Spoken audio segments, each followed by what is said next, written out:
America हमारा दादा है, वो हमारे ऊपर कार्रवाई करेगा। दवा दो नहीं तो कार्रवाई होगी तुम्हारे ऊपर। मैं तो सोच रहा था कि भारत की सरकार कड़े शब्दों में जवाब देगी और कहेगी कि हम आपकी धमकी में नहीं आने वाले। ये 135 करोड़ भारतवासियों को धमकी है, ये सिर्फ मोदी जी को धमकी नहीं है। अब हिंदुस्तान की जनता के साथ खिलवाड़ क्यों कर रहे हैं? कहा जाता है दूसरों की सहायता करने से पहले अपना मास्क लगा लें। मांगी नहीं गई है, धमकाया गया है भारत को।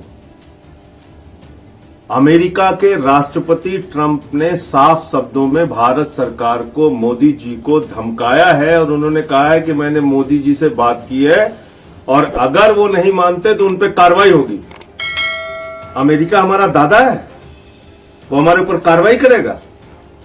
ऐसे मुसीबत के समय में जब 135 करोड़ जनता इस देश की कोरोना संकट से जूझ रही है, लोगों की जान जा रही है, लोग भूखमरी के कगार पे पहुंच गए हैं, पूरा देश एक गंभीर संकट से जूझ रहा है, ऐसे समय में अमेरिका के राष्ट्रपति ट्रंप धमकी दे रहे हैं, दवा दो नहीं तो कार्रवाई होगी तुम्हारे ऊपर। और मैं तो सोच रहा था कि मोदी जी उसका जवाब देंगे कड़े शब्दों में। मैं तो सोच रहा था कि भारत की सरकार कड़े शब्दों में जवाब देगी और कहेगी कि हम आपकी धमकी में नहीं आने वाले, क्योंकि ये भारत की संप्रभुता को धमकी है। ये 135 करोड़ भारतवासियों को धमकी है, ये सिर्फ मोदी जी को धमकी नहीं है।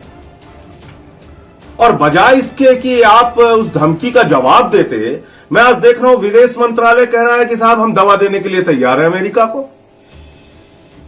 ये क्या बात है? आपकी सरकार की कोई नीति नहीं है, कोई सोच नहीं है, कोई समझ नहीं है।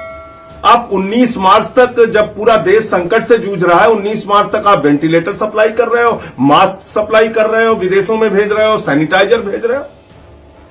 आप 31 मार्च तक सर्बिया को कई टन सर्जिकल आइटम और मास्क और वेंटिलेटर और तमाम चीजें भेज रहे हो।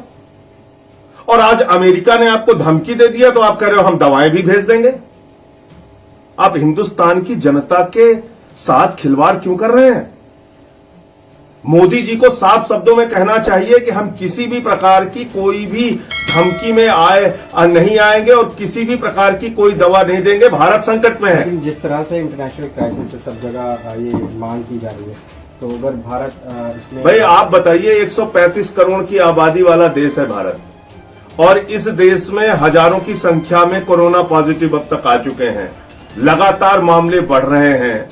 दवाओं की हमें खुद से बहुत ज्यादा जरूरत है और आगे कितनी जरूरत पड़ेगी इसका कोई अंदाजा नहीं है। आप पूरा देश लॉकडाउन है। कभी आप देश के लोगों की जरूरत पूरी नहीं कर पा रहे हो। हमारे डॉक्टर्स पीपी की मांग कर रहे हैं, एम्स के डॉक्टर मांग कर रहे हैं, बिहार के मुख्यमंत्री का मैंने बयान पढ़ा, दूसरे राज्य मांग कर रहे हैं कि भाई यहां पे जो हमारी जरूरतें हैं उसको पूरा करो। आप उसको पूरा करने के बाद आप कह रहे हो कि हम अमेरिका को दवा सप्लाई करेंगे।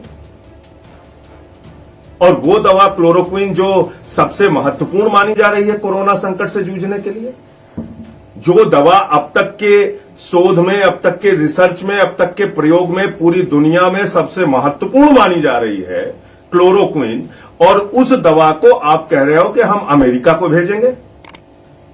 तो क्या भारत पार्टी क्या मांग कर रही है सर? बहुत साफ शब्दों में, पहली बात तो अमेरिका के धमकी का मोदी जी जवाब दें और कड़े शब्दों में कहें कि हम कोई तुम्हारे गुलाम नहीं है और हम तुम्हारी धमकी में आने वाले नहीं हैं। और दूसरा, हम तुम्हारी धमकी में आके किसी प्रकार की कोई दवा सप्लाई करने वाले नहीं हैं। अरे भाई, हम तो जहाज में भी देखते हैं, कहा जाता है दूसरों की सहायता करने से पहले अपना मास्क लगा लें। तो आज तो हम खुद संकट से जूझ रहे हैं और तुम कह रहे हो कि जो संकट से जूझने की सबसे महत्वपूर्ण दवा है वो पहले हमको दो, नहीं तो कार्रवाई करेंगे। ये क्या बात है? अमेरिका हमारे ऊपर कार्रवाई करेगा और उसकी धमकी में आके भारत सरकार कहेगी हाँ हाँ ठीक है साहब, हम आपके सामने घुटने टेकने के लिए तैयार हैं, हम दवा देने के लिए तैयार हैं।